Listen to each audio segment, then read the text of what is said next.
Many times in Rwanda, you will have a conversation with someone and you're left wondering, if you ask them for a favor, you're left wondering if they said yes to that or not. Now, this is so far out of the Scandinavian comfort zone as you can get. Sorry, this episode is going to be so difficult to edit. Yeah, okay.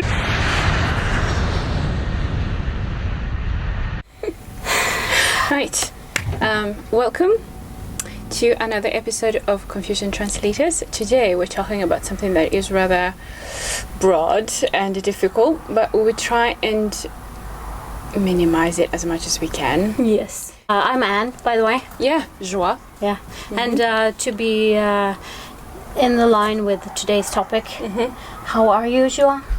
I'm good. You're good? Yeah. I mean, I'm sleep deprived as usual. I have I have a 7-month-old baby, so. Now you crossed a rule that we'll go through later on. Okay. Yes. Because indeed, in East Africa, you always say you're okay, even if you're about to die. Yes. Yeah. Unfortunately, yeah. Yeah. So that's the theme for today. Let's do it again then. Let's do it again. How are you, Anna? I'm fine. Never better. We thank God every day for a new day. And today it didn't rain. We had sun today. We had sun today. So many blessings, I tell you. So today's topic is about courtesy in East Africa mostly. Yeah. And we're targeting you Scandinavians who might find yourselves in this part of the world. Now, the first thing to establish is the fact that East Africa is quite big. Yeah, it's vast. It is quite vast and very different in terms of culture and tribes. You will find many tribes within one country, and each tribe most likely has their own language and their own culture and their own way of doing things. So our take here is very, very generalized. Yep. We try to find things that are common, or a threat that we find in each ones that we have studied and learned about and experienced ourselves, and that's what we're going to share with you. We have tried to focus on like the modern East African. Modern, maybe a bit urban. Yes. Yeah. Let me just take a sip of my Scandinavian. No. Do you actually drink Scandinavian coffee? This is not Scandinavian coffee. This is East African coffee. And, of course, there is no such thing as a Scandinavian coffee because coffee doesn't grow here. True that. True that. Anyway, coffee is very important to Scandinavians. I have learned that. Another thing that is really important to Scandinavians, a value, is equality. True. Yeah. Still fascinated by this thing. Yeah, still learning. Everything has a flat structure. Whereas in East Africa, a highly valued, I think it's almost comparable to the value of equality in Scandinavia, is the value of respect. Yep. So, for instance, here at my workplace in Norway, my boss has actually made a rule. Okay. We are not allowed to call him boss. Nice. Okay. Whereas, when I lived in Tanzania, I would always make sure that I greeted my older colleagues and my boss with shikamoo. Yeah, which is a very formal and polite way of greeting in Kiswahili. Yes, it does have a rather nasty history to it, but a lot of things have. And indeed. And the Tanzanians have adopted this greeting of respect. Our experience is that Kenya is not as rigid, but Uganda then is a little bit more rigid than Kenya, and Rwanda itself is, you do have to show respect. It is your boss. One of the things I love about my culture heritage is that I think there's the community mentality. So you know your place, you learn your place, and then you learn that some people have more respect. They deserve or should be treated with more respect than others, especially the elders. And your parents have more respect, and it's just part of the culture, part of the way of being raised and growing up. It's just almost natural for me. At the same time, I find that the value of equality It's it's actually quite helpful when you come to East Africa. If you're moving to East Africa from Scandinavia, bring that quality with you, and the idea that we're all the same. yeah. Actually, I've learned this from quite a few of my friends and colleagues in East Africa, that it's a lot easier to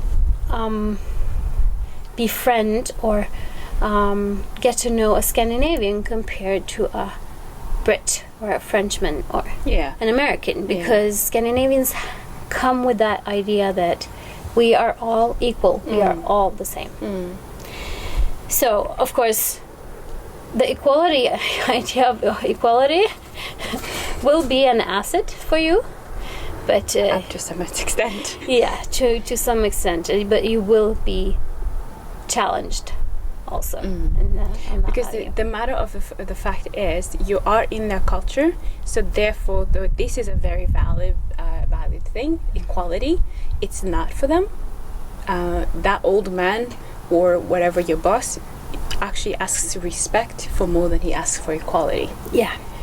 Okay, so as we have said, respect is pretty much the basic foundation, important value in East Africa. And maybe the question you're having is, but how do I go about respecting the people that I meet? There's many ways to go about it, and it's actually difficult depending on what culture and where you are. But we're going to give you a few rule of thumbs to go by, and we encourage you and challenge you to have a mindset of wanting to learn. You can't start a conversation without Yep. greeting.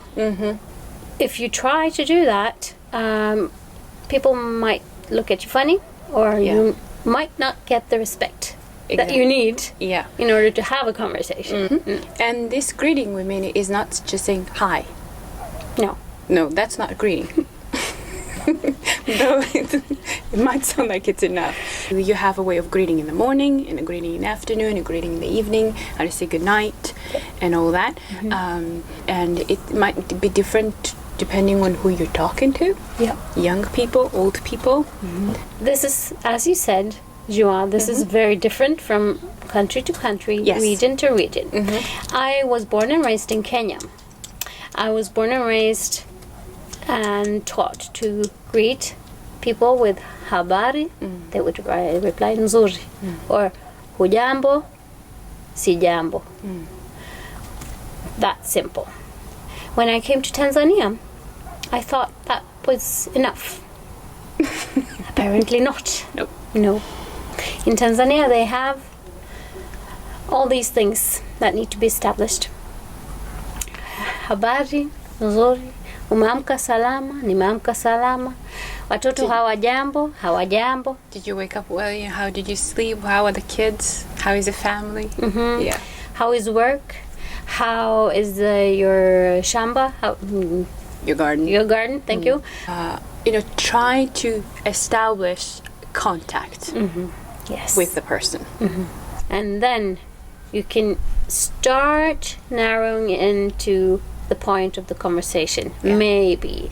In Rwanda and Burundi, it's not as dragged on No. as it is in Tanzania, but it is also, you do need to greet someone properly before you can present whatever you want to talk about. Yeah. Yeah. And especially if it's someone who's older than you, then you have to wait for them to actually respond back and finish talking Exactly. before you can actually talk. Yeah. Yeah. Well, I have lived in Uganda, by the way. Yeah, you just forgot about it.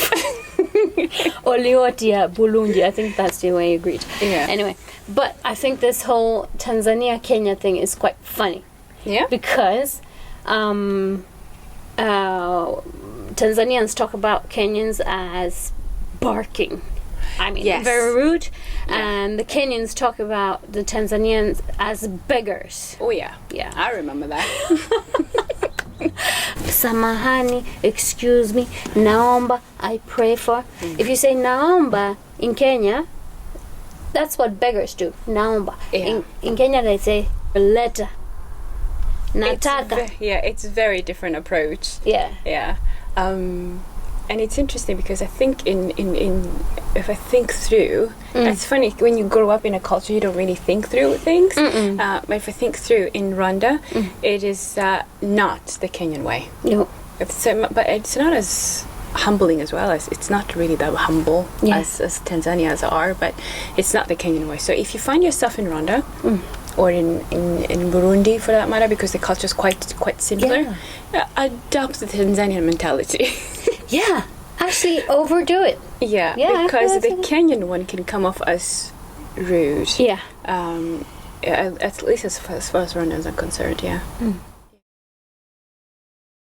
You need to learn how to say no without actually saying the words no. Yeah. Or how to reject something without actually saying no. And how do you do that, Joan? Interesting. Mostly you use your body language. Yep. Or you use double hesitations. Yeah.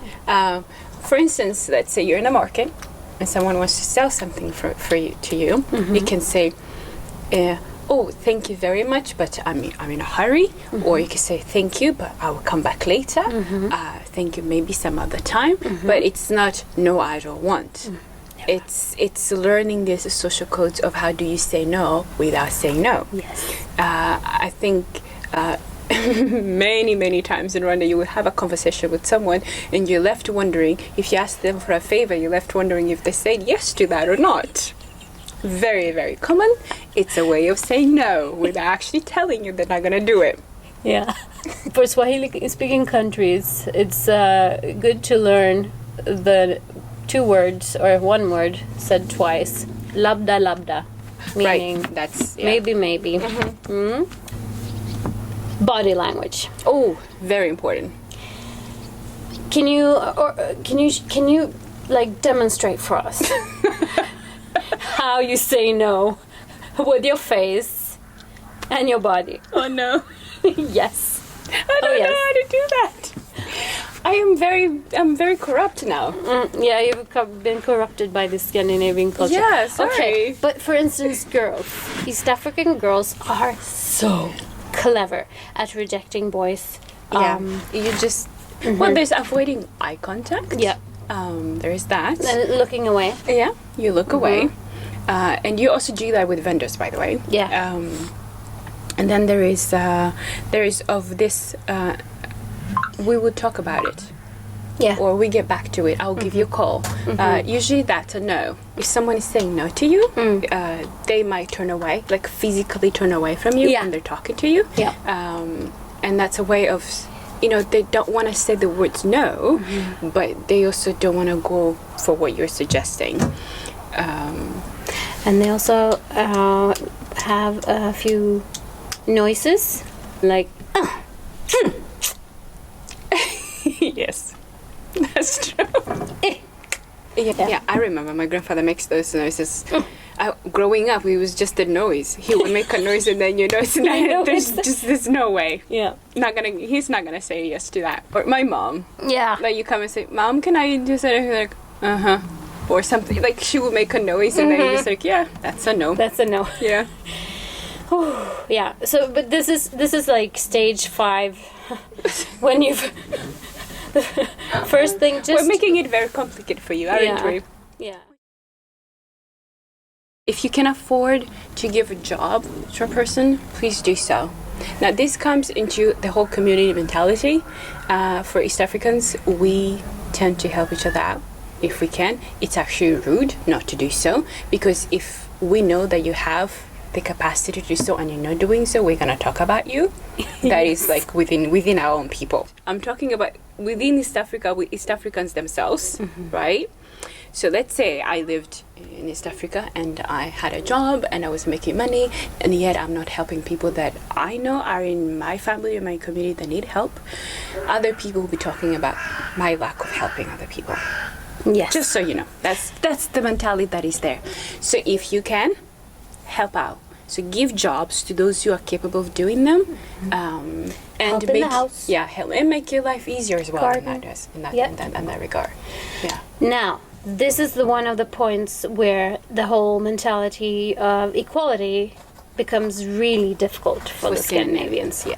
With the history of the colonization in East Africa, Scandinavians are very, like, for instance, when I say that I had help in the house in Tanzania, they were like, oh, okay, isn't that a bit imperialistic of you?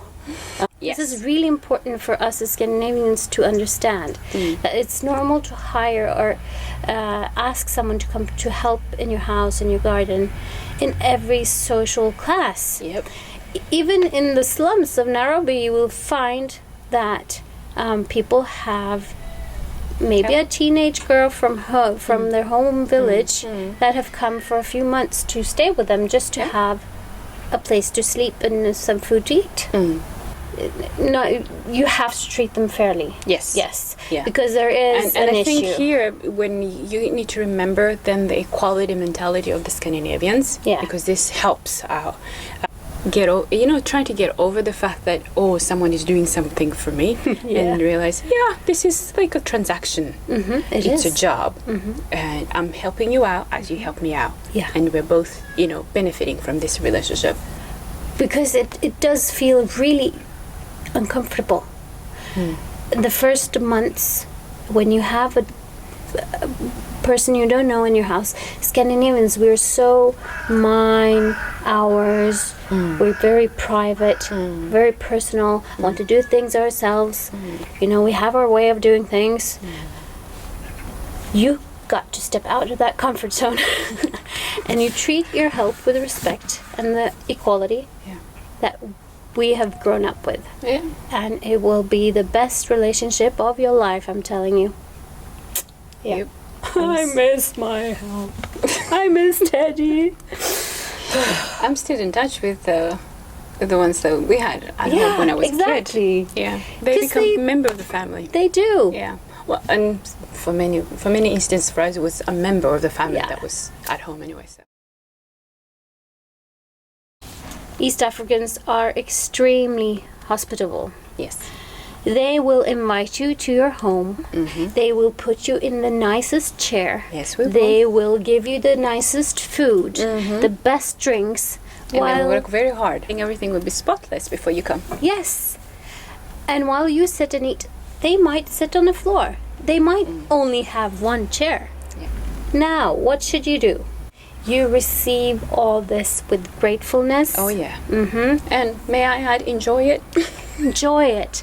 Show it. Yes. That you're actually enjoying the fact that someone is taking you into their home, into theirs. Now, my grandmother used to tell me when I was a kid, she told me from the moment I could ever understand words, is you don't go anywhere empty-handed. And she said,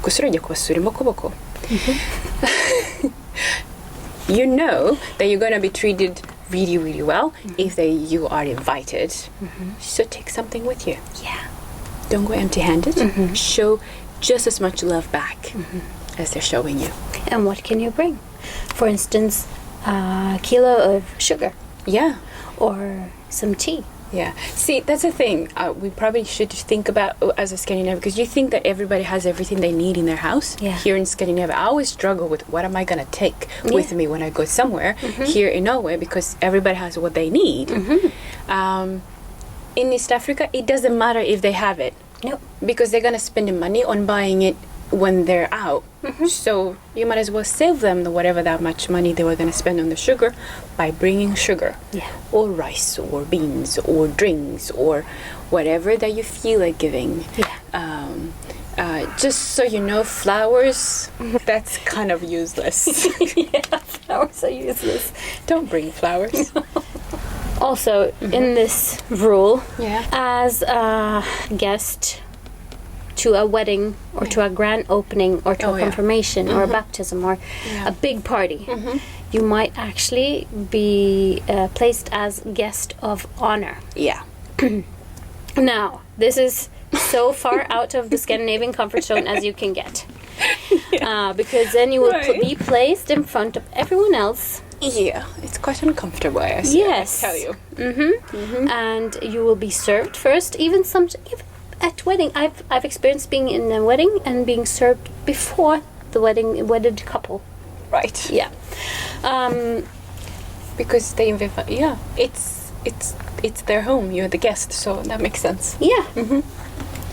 Embrace this. Be grateful. Yeah. Show gratefulness. Yeah. And I promise you, there will always be someone else at the table, of the guest of honor table, that is not Scandinavian. So copy what he or she is doing. Yeah. Sure. And ask, what should I do? What is expected of you? Because just being put in that position of guest of honor actually comes with some certain responsibility. Yeah. It can be simple as just showing up and sitting properly and saying yes and receiving whatever the gifts that you've been given, or maybe you have to say a few words after, like thank whatever. So it does come with responsibility, but enjoy them and take them on. The very few times that I've been a guest of honor, I've enjoyed it very much because it meant that I ate when the food was still warm. Yeah, you get to eat first. If that means anything to you, hey. But another thing I would like to add is use it as an excuse to give back. Yeah. Because if someone treats you as a guest of honor, then you kind of have something on them. You have an excuse to interfere in their lives in a good way. Yeah. Because it's a door into being generous back to them, and probably developing some kind of a connection there. Yeah. Okay, you might be expected to give a speech or even pray or say grace before a meal when you are the guest of honor, or if you have been invited into a house. And you're not religious at all. If you're not religious at all, this can be quite out of your comfort zone. But please don't reject. Just as a precaution, take with you some prayers written down and just reuse them whenever that opportunity arises. Yes. Yeah. Because it's more common than you would think. Yes, and you have to remember in East Africa there are many, you have Muslims, you have Catholics, you have Protestants, and all these are probably the majority, and they all are comfortable and used to prayer being read. Yes. So, completely within. We will do a show about religion, but that's just a hint for you there. Yeah.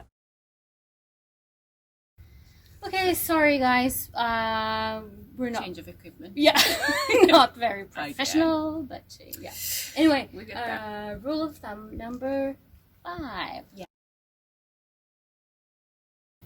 If you move into a rural area in East Africa, use some time to learn the local common courtesy and social codes in the area you are in, because as we said, East Africa is vast. And what we've been speaking about now are just some general rules for like the modern East African urban woman. Yeah. But if you should happen to be a missionary, for instance, who live way out in the bush. Yes, or you're sending a project of digging something, I don't know. Exactly. If you're a researcher. Working with refugees and stuff. Yeah. Then take some time and learn the local social codes. Yeah. I have an example. Okay. Yeah. Your mom was visiting a few years back, Joan. Okay. And I came into your house and I was whistling. And she turns to me and she says, "Anne, stop doing that." And I'm like, okay. Yes, ma'am. I know how to respect all the elders in East Africa. So, of course, I didn't ask any questions. I just stopped the whistling. And later on, I politely asked, why aren't I allowed to whistle? And Mama Joa, she told me that in their place, in local village area in Kigali, it's only the man of the house who is allowed to whistle, because that is what he does when he comes from herding the cows or working the garden. He will whistle as he comes home to let the people at home know that he's on his way. So anyone else, you're not allowed to whistle. It might not be valid anymore. No, but I use it as an excuse to why I don't know how to whistle. Okay. Yeah, that's funny. But my husband can whistle. That's enough. That's enough, and he's the man of the house. Yeah. See, that's the difficult part now. You know, he's Norwegian. I'm not. From his perspective, we're supposed to be equal. Yeah. From my perspective, we're not supposed to be equal. Exactly. We figure out on a daily basis who's the boss. Yeah. Yeah. Anyhow, local social codes. Yeah. Anything else you can think of that is? In some places, it will be rude to eat with your left hand, because that is probably reserved for some things. In other places, you're not allowed to eat in public at all. You can drink anything in public. That's supposed to be done in private. In other places, you're not allowed to sit. If you're a woman, you can't sit there, or you have to sit there. And many unwritten rules. yes. So you just have to learn them by being observant. Shocker. And just ask questions. Yeah, ask. And this also goes with what we were talking about hiring people. Yeah. Get to know what tribe and social codes your help is used to. For instance, some does not want to clean toilets. Yeah. Or your underwear. Yeah. Yeah. Actually, that's a very rude from a Lebanese perspective. And Tanzanian perspective. Yeah. So use some time to get to know your local social codes. Yeah. Codes. Yeah. Okay, so this is probably very challenging for most people, but when you're navigating different cultures and stuff, self-awareness is just so important. Be aware of where you are and how you are. How your presence and your being is navigating and communicating with the people around you, and be aware of them too. So there's the asking questions, and there's the willingness to establish contact, but there is also the observing. You observe how people do things quietly and in a soft, not intrusive way. Be part of their world. Yes. And be aware of how much noise you make. And if you're trying to learn, that means yourself, you need to make as little noise as possible in order for them to be so loud that you hear them. Let me just end with the famous words of my sister-in-law here. Read the room, people. Read the room. Oh, yeah. Read the room. Room. Read what people are saying. Read what people are doing with their body language. Scandinavians, we live up here.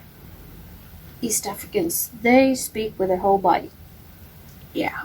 And more. It's a whole community mentality. We are sort of all connected. And remember that. Umoja. We are one. Okay, thank you, you guys. We've been chatting a lot. Yes, but we hopefully we can have you, if you're new, subscribe, leave a comment, contact us on Facebook or Instagram, and and if it said anything that is absolutely wrong, please feel free to tell us. Yes. We are willing to learn. Yeah. Okay, see you next time. I have no idea what we're going to talk about. Maybe hair? Yeah, why not? Or school? Let's figure it out. Maybe you can decide. Should we talk about hair? Or should we talk about school? Or something else that is very pressing for you. Yeah. That you want us to address. Yes. Yes, please. Give us your ideas. Yeah. All right. Okay. See you next time. Ta-ta. Bye.